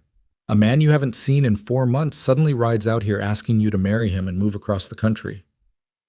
He said he has a position in San Francisco, that we could start fresh together." "Starting fresh," Ruth repeated, and there was something knowing in her tone. "That what you want, Mrs. Moore? To run away from your grief by pretending to be someone else somewhere else?" Eliza opened her mouth to defend herself, then closed it. Because wasn't that exactly what she'd been planning 4 months ago when she bought that ticket to Denver? To reinvent herself in a place where no one knew about Rose, where she could pretend to be a woman who hadn't lost everything? "I don't know what I want anymore," she admitted. "That's a start," Ruth said. "At least you're being honest about it." The sound of boots on the porch announced Caleb's return. He came through the door, still dusty from work, pulling off his hat, his face lighting up when he saw Samuel awake and content in his basket. Then he noticed Eliza's expression, and concern replaced the momentary joy. "What's wrong? Is Samuel all right?" "Samuel's fine," Ruth said before Eliza could answer. But Mrs. Moore had a visitor. Her brother-in-law came calling from Philadelphia. Caleb's eyes moved to Eliza, searching her face. "Is everything all right? Your family? Everyone's fine," Eliza said quickly. "He came because—" She faltered, unsure how to explain, what words to use. "He has a position in San Francisco, a bank manager, and he asked me to marry him and go with him." The silence that followed was deafening.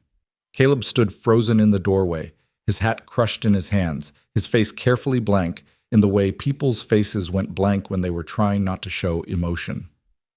"I see," he said finally. That's quite an opportunity." "Is it?" Eliza asked, surprised by the sharpness in her own voice. "Financial security, respectability, a fresh start in a new city. That's what you wanted, isn't it, when you bought that ticket to Denver?" "I thought it was." "And now?" Eliza stood abruptly, needing to move, needing to do something with the nervous energy coursing through her. "Now I don't know. He's coming back tomorrow for my answer, and I have no idea what to tell him." Caleb set his hat on the hook by the door with deliberate care. "Do you love him?" "No." "Does he love you?"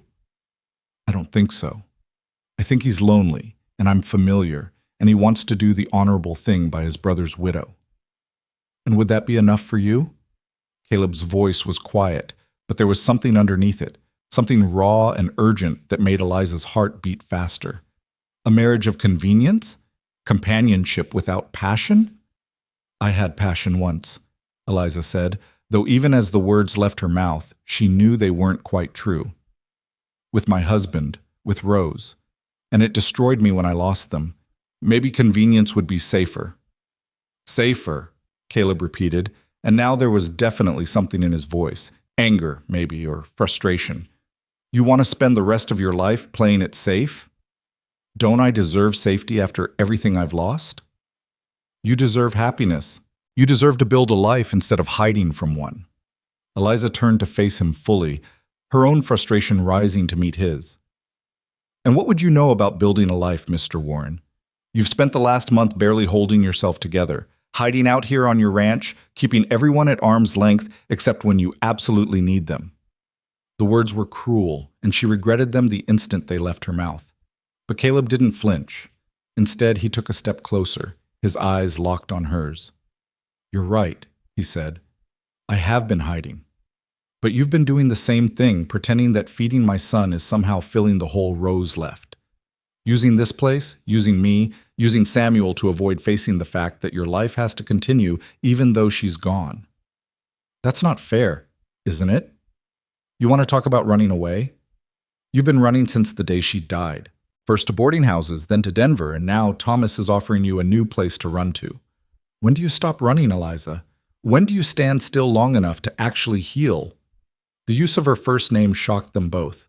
For a month they'd maintained careful formality. Mr. Warren, Mrs. Moore, a wall of propriety between them. But now that wall had cracked and something raw and real was bleeding through. Ruth cleared her throat loudly. "I think I'll take Samuel upstairs for his nap," she said, gathering the baby in his basket. "You two clearly need to have a conversation without an audience." She left before either of them could protest, her footsteps creaking on the stairs, then the soft click of a door closing overhead. Eliza and Caleb stood in the kitchen, 3 feet of space between them that felt both too much and not enough. The afternoon sun slanted through the windows, painting everything in shades of gold and amber. Somewhere outside, a horse whinnied, and one of the hands called out to another. "I'm sorry," Caleb said finally. "I had no right to say those things. Your life, your choices, they're yours to make." "You weren't wrong, though," Eliza said quietly. "I have been running, and maybe I am using Samuel, using this place to avoid dealing with my grief.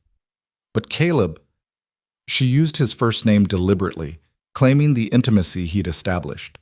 "For the first time in 4 months, I felt like I might actually survive this. Is that so wrong?" "No," he said. "It's not wrong. But is surviving enough? Or do you want more than that?" What more is there?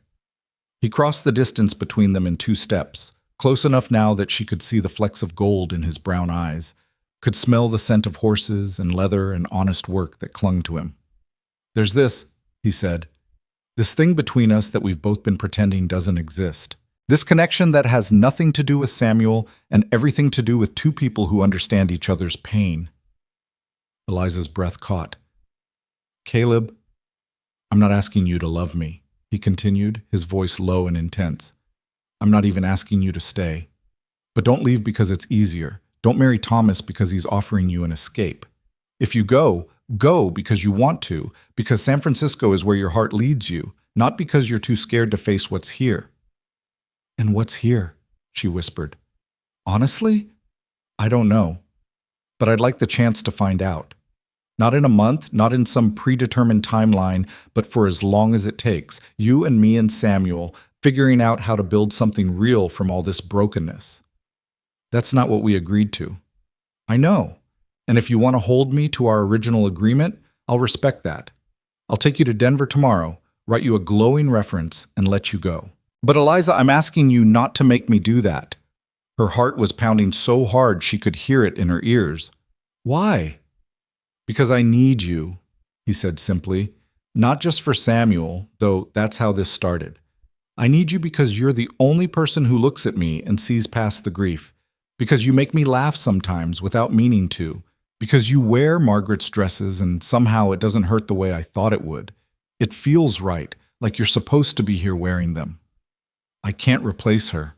I'm not asking you to.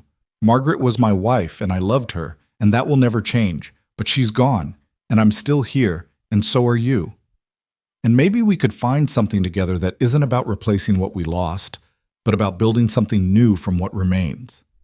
Eliza wanted to argue, to point out all the reasons this was impossible, all the ways it could go wrong.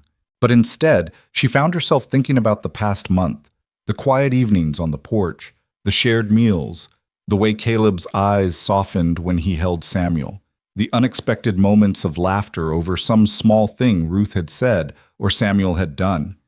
She thought about Thomas's proposal, about San Francisco, about the life of respectable convenience he was offering. It was safe, predictable, everything she'd thought she wanted. And she realized with sudden, startling clarity that she didn't want it at all. "I need time," she said. "I need to think about this without you standing here looking at me like that." "Like what?" "Like I'm something precious that might break." A small smile tugged at his mouth. "You are something precious, and you're going to break if you keep pretending you're made of stone," says the man who spent 3 weeks barely speaking to anyone. "Exactly. I'm an expert on what not to do." Despite everything, Eliza felt a laugh escape her throat. It surprised them both, that small sound of genuine amusement in the middle of such a serious conversation. "Go," Caleb said gently. "Think. Take all the time you need, but know that whatever you decide, I'll support you, even if it means losing you." He left then, heading back out to whatever work awaited him, leaving Eliza alone in the kitchen with her thoughts spinning like leaves in a windstorm. That night, after Samuel was fed and sleeping, after Ruth had retired to her small room off the kitchen, Eliza sat in the rocking chair by her window and forced herself to be brutally honest. She'd married her first husband because it was expected, because he was suitable, because her mother had approved.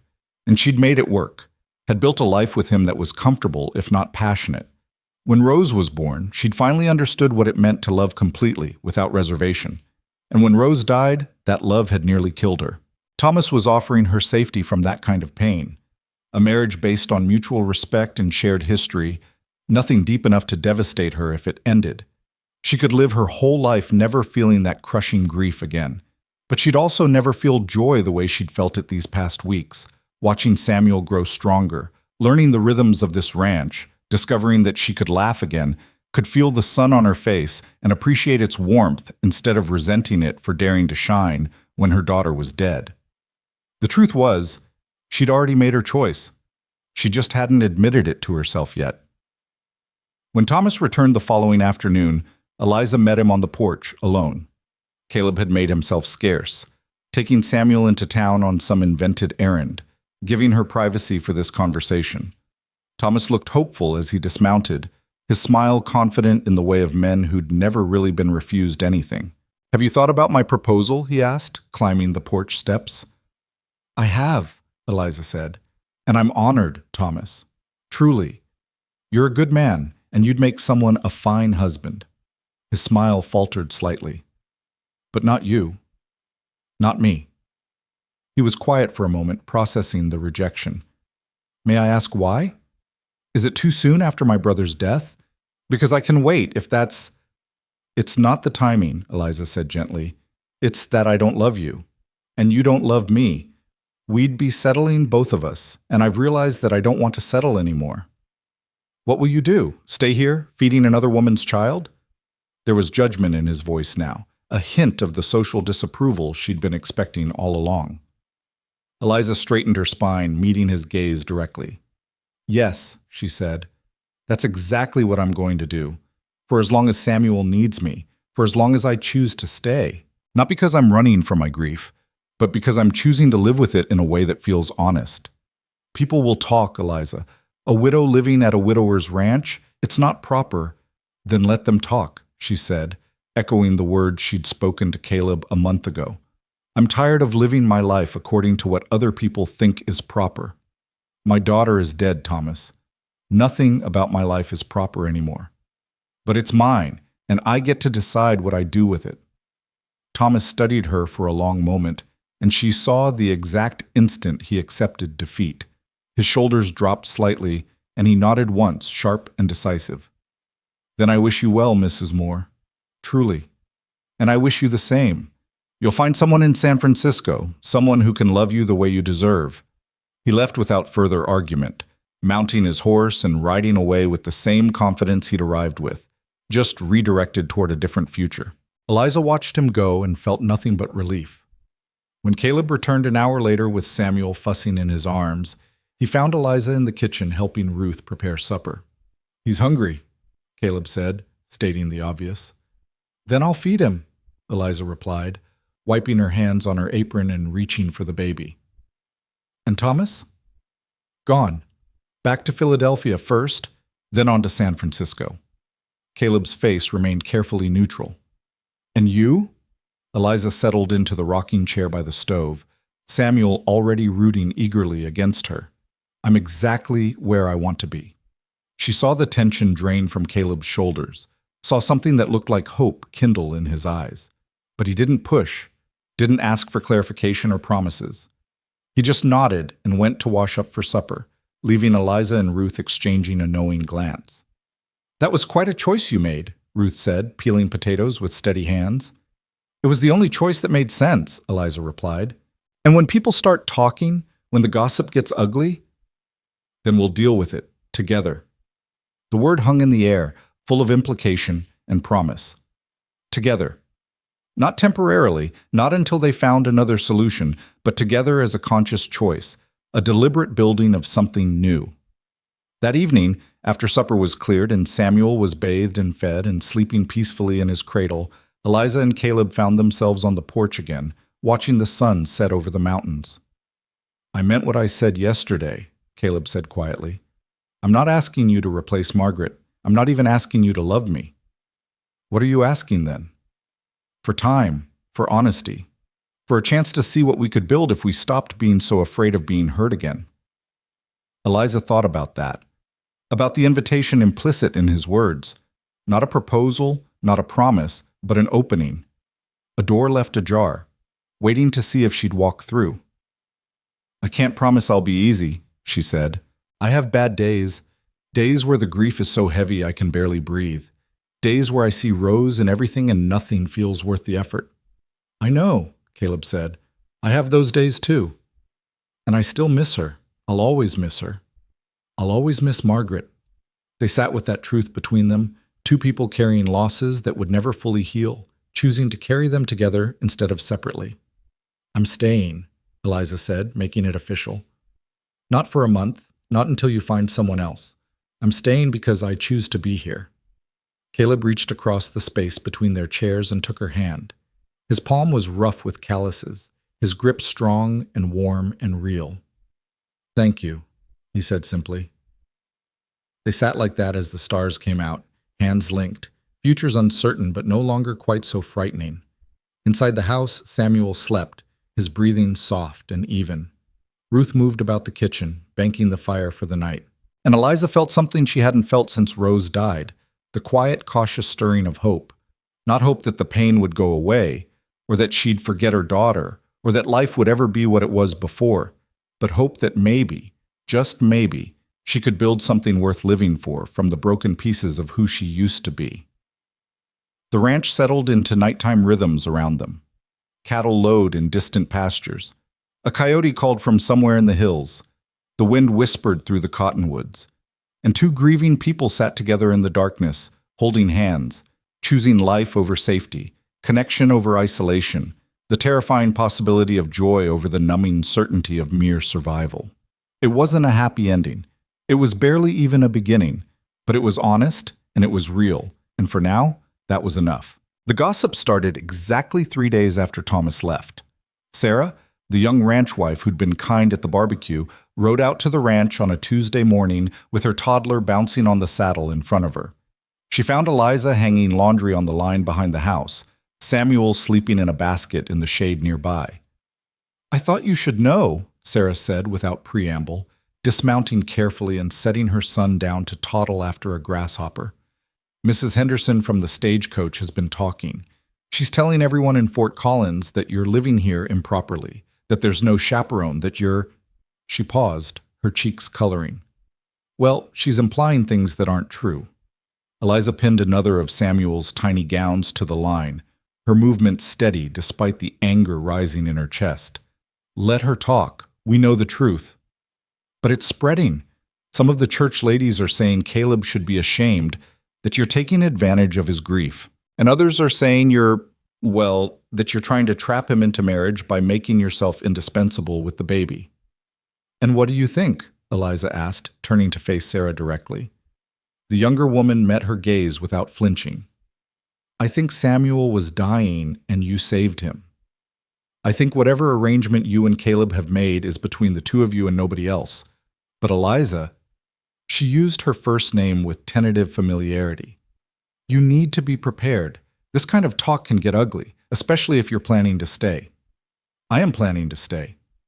"Then you need to decide how much you care about what they think." After Sarah left, Eliza found Caleb in the barn, repairing a broken stall door. She told him about the conversation, about Mrs. Henderson's gossip, about the speculation spreading through Fort Collins like wildfire. He set down his hammer and looked at her with an expression that was part frustration, part resignation. "I was afraid of this. Small towns have long memories and sharp tongues." "Does it bother you, what they're saying?" "It bothers me that they're talking about you like you're some kind of opportunist when you've done nothing but help us. But what they think of me." He shrugged. "I stopped caring about that when Margaret died, and half of them avoided me because they didn't know what to say." Sarah said it could get ugly. "It might. Are you having second thoughts?" Eliza considered the question seriously. Was she? The easy path would be to leave, to catch a stage to Denver, or even write to Thomas and accept his offer after all. But the thought of leaving Samuel, of walking away from this place, and the fragile sense of belonging she'd found here made her chest ache in a way that had nothing to do with grief. "No," she said firmly. "No second thoughts. But I think we need to be clear about what this is, what we're building, not just between us, but to everyone else." "What are you suggesting?" "I'm suggesting that we stop hiding. Stop pretending this is some temporary arrangement that'll end any day now. If people are going to talk anyway, let's give them something real to talk about." Caleb studied her face, and she saw understanding dawn in his eyes. "You want to make this official." "I want to make it honest," Eliza corrected. "I'm not asking for promises we're not ready to make. But I am saying that I'm part of this family now, whether it's conventional or not. Samuel needs me, and I need him. And you—" She paused, gathering her courage. "You and I are building something, Caleb. It's messy and complicated and nothing like what either of us planned, but it's real. So let's stop apologizing for it." A slow smile spread across his face, the kind that reached his eyes and made him look years younger. "You know what Margaret would have said about all this?" "What?"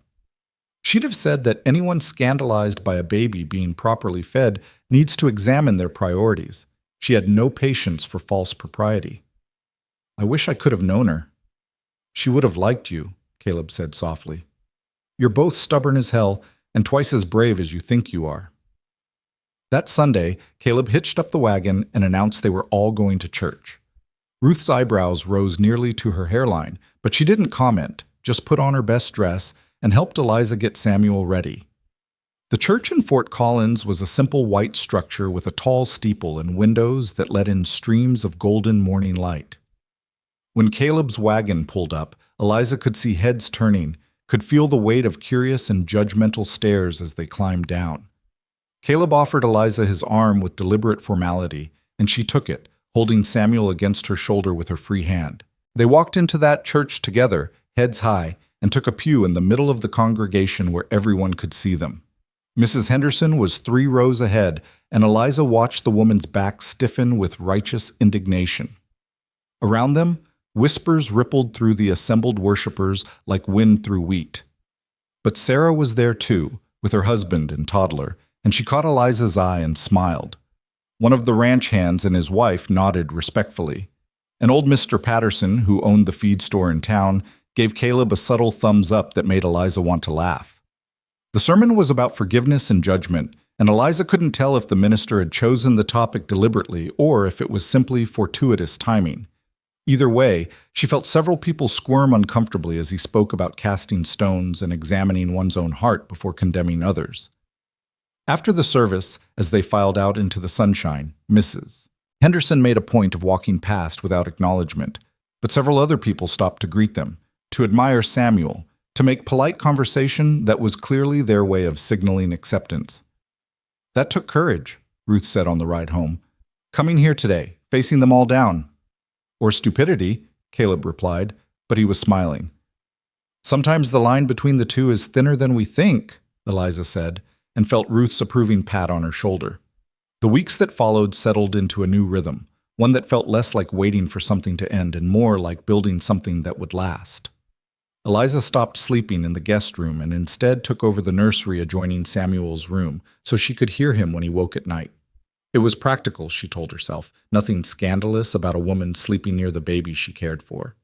But she knew, and Caleb knew, and probably Ruth knew too, that it was also a statement. This was her place now, in the heart of the household, not tucked away as a temporary guest. Samuel thrived under her care. By 2 months old, he was smiling at the sound of her voice, tracking her movements across a room, reaching for her with increasing coordination.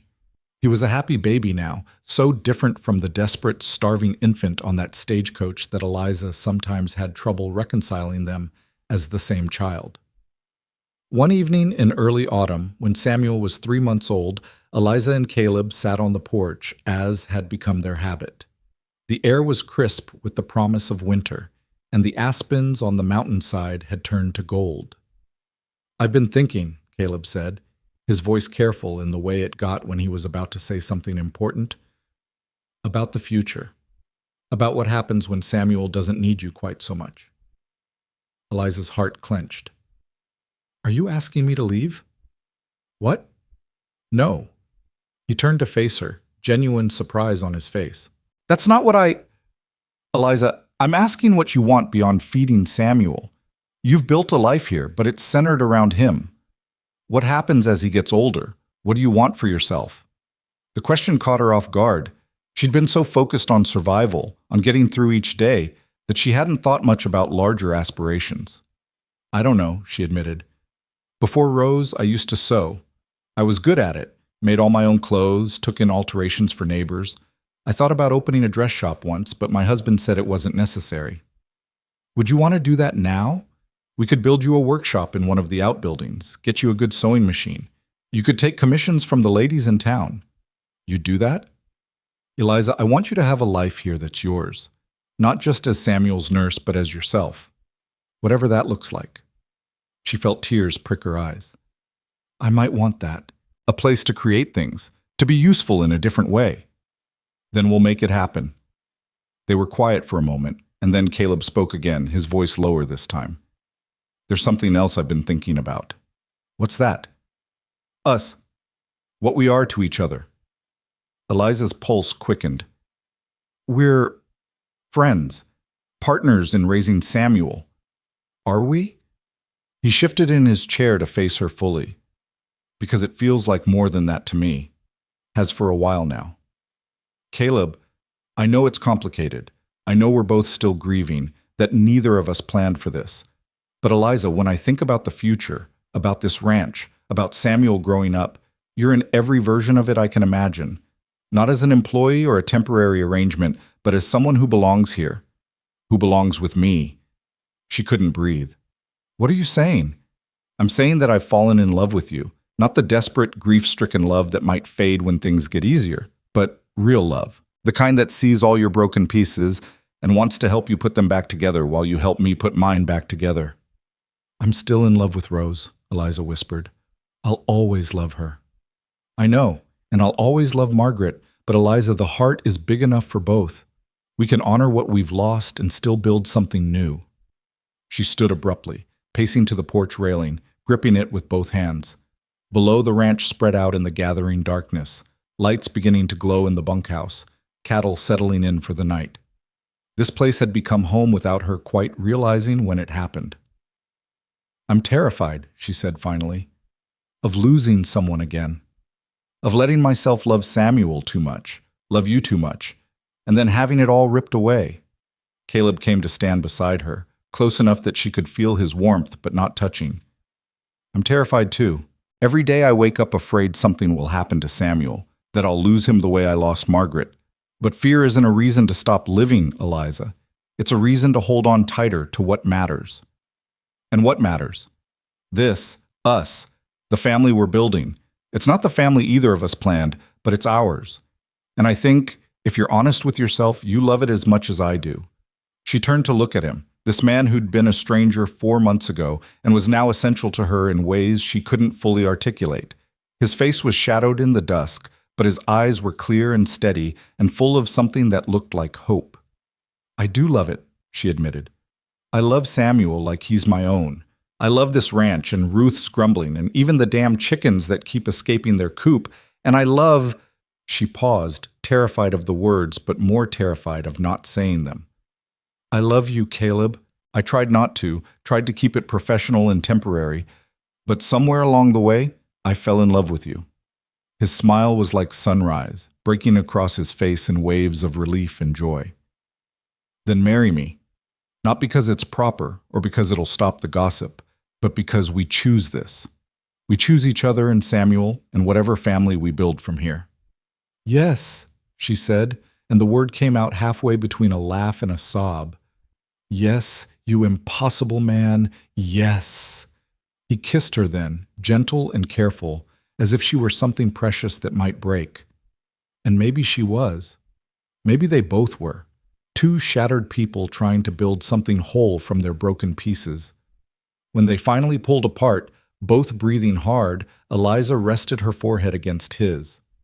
Margaret, she whispered, what would she think? She'd think I was lucky as hell, Caleb said, and she'd be right.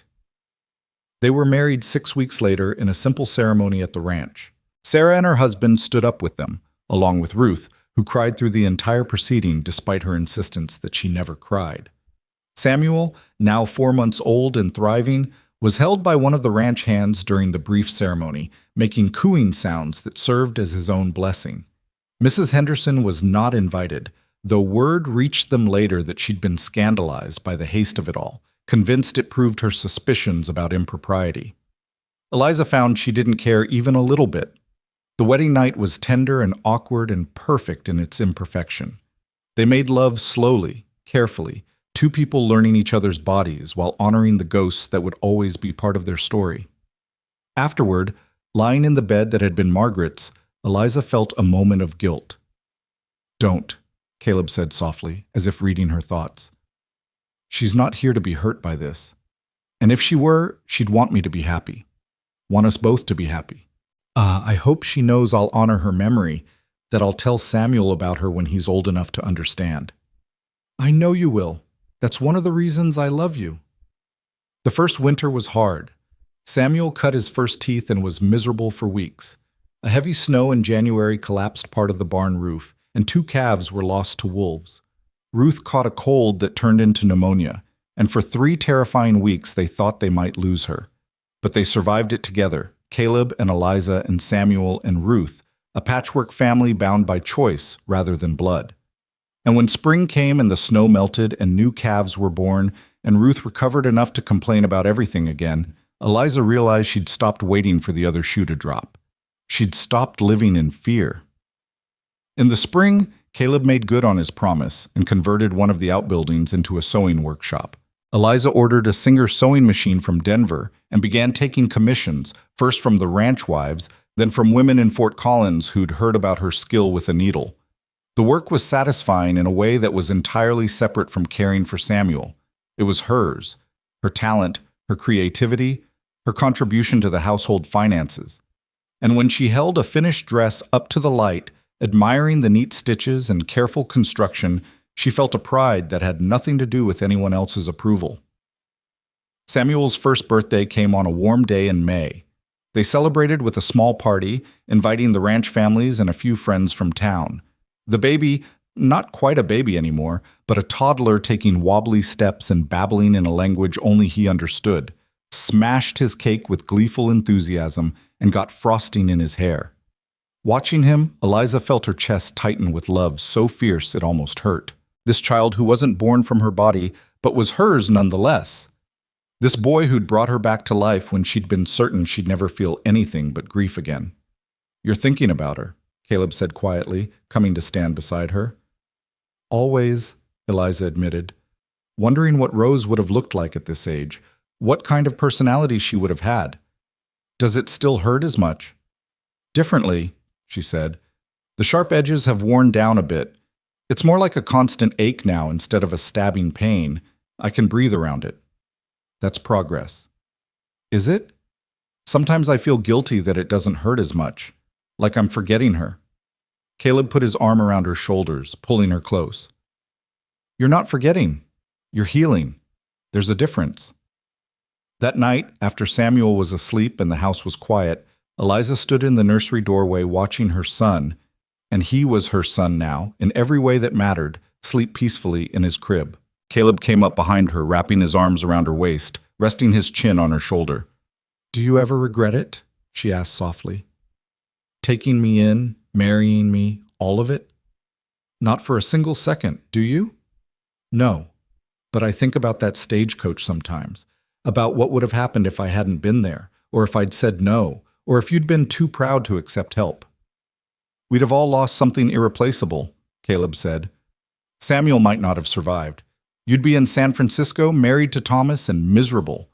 And I'd still be alone in this house, drowning in grief. Instead, we have this. Instead, we have this."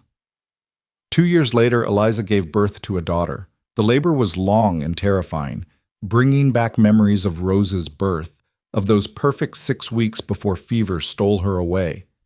But this baby was healthy and strong, with Caleb's dark eyes and Eliza's determined chin. They named her Margaret Rose, honoring both the women who'd shaped their story. Samuel, now 3 years old, was fascinated by his baby sister, insisting on helping with everything from diaper changes to feedings. And when Eliza nursed Margaret Rose sitting in the same rocking chair where she'd first fed Samuel all those years ago, she felt the circle complete itself. She'd lost a daughter and gained a son, lost a husband and gained another.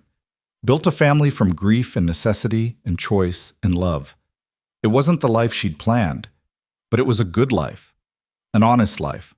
One built on the foundation of 2 people brave enough to keep trying when everything had fallen apart. 5 years after that stagecoach journey, the ranch was thriving. Samuel was 8 years old, already showing signs of Caleb's affinity for ranching, trailing after his father and asking endless questions about cattle and horses and land management. Margaret Rose was 5, precocious and wild, equally at home in Eliza's sewing workshop and out in the pastures. And there was also James, born 3 years after Margaret Rose, a quiet boy with a thoughtful nature and a gift for finding trouble wherever he went. The house was loud now, full of children's laughter and arguments and the organized chaos of a working ranch family. Ruth was still with them, older and slower but no less sharp-tongued, claiming she'd live long enough to see all these children grown if it killed her. On a warm evening in late summer, Eliza stood on the porch watching her family, Caleb teaching Samuel how to mend a fence, Margaret Rose chasing fireflies with Ruth shuffling after her, James digging in the dirt with single-minded concentration, and felt a peace she'd never thought she'd know again. The grief was still there. She still thought of Rose, still wondered who she would have become. And Caleb still spoke of Margaret sometimes, keeping her memory alive for Samuel, who had no other memory of the woman who'd given him life. But the grief no longer defined them. It was part of their story, woven into the fabric of who they were. But it wasn't the whole story. The whole story was this: two broken people who'd met on a stagecoach during the worst moments of their lives, who'd chosen courage over fear, connection over isolation, love over safety, who'd built a family not from perfection but from honesty, not from forgetting the past but from honoring it while still moving forward. Caleb climbed the porch steps and came to stand beside her, slipping his hand into hers with the easy familiarity of years together. "Happy?" he asked. Eliza thought about the question. Was she happy? There were hard days still, moments when the memories swamped her, when she looked at her children and felt the ghost of the one she'd lost. There were worries about money and weather and all the thousand uncertainties of ranch life. There were arguments and frustrations and the normal struggles of any marriage. But there was also this, children's laughter echoing across the yard, a husband who knew all her broken places and loved her anyway, work that fulfilled her, a home that felt solid and real and hers. "Yes," she said finally. "Yes, I'm happy." "Good," Caleb said, kissing her temple, "because you deserve it. We all do." As the sun set over the Colorado plains, painting the sky in shades of orange and gold and deep purple, the family gathered on the porch. Samuel told a rambling story about a calf he'd helped birth. Margaret Rose showed off a firefly trapped carefully in her cupped hands. James fell asleep against Eliza's shoulder, dirt still under his fingernails. And Eliza thought about that desperate woman on a stagecoach holding a dying baby, making a choice that would change everything. She'd thought she was saving Samuel that day, but the truth was, he'd saved her right back. Sometimes the bravest thing you could do wasn't holding on to what you'd lost. It was stepping forward when your heart told you to, even when you were terrified, even when you had no guarantee of where the path would lead. Sometimes the family you built was stronger than the one you'd lost, not because you loved them more, but because you'd chosen them deliberately, brick by brick, moment by moment, through all the pain and fear and uncertainty. And sometimes, if you were very lucky, love found you when you least expected it. Not the easy, uncomplicated love of fairy tales, but the hard-won, battle-scarred love of people who'd survived the worst and decided to try anyway. That was the kind of love worth having, the kind worth fighting for, the kind that lasted. As the stars began to appear overhead and the ranch settled into nighttime quiet, Caleb pulled Eliza close and she leaned into him, feeling the steady beat of his heart against her back.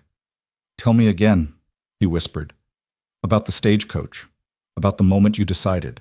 I've told you 100 times. Tell me again anyway." So she did. The story that had become their origin myth, the tale they'd tell their children and grandchildren someday. About a baby who wouldn't stop crying, and a widow who did the unthinkable, and a cowboy who was brave enough to accept help when he needed it most. About how sometimes the end of one story was just the beginning of another. About how love, real love, could grow in the most unlikely places if you were willing to let it. The end.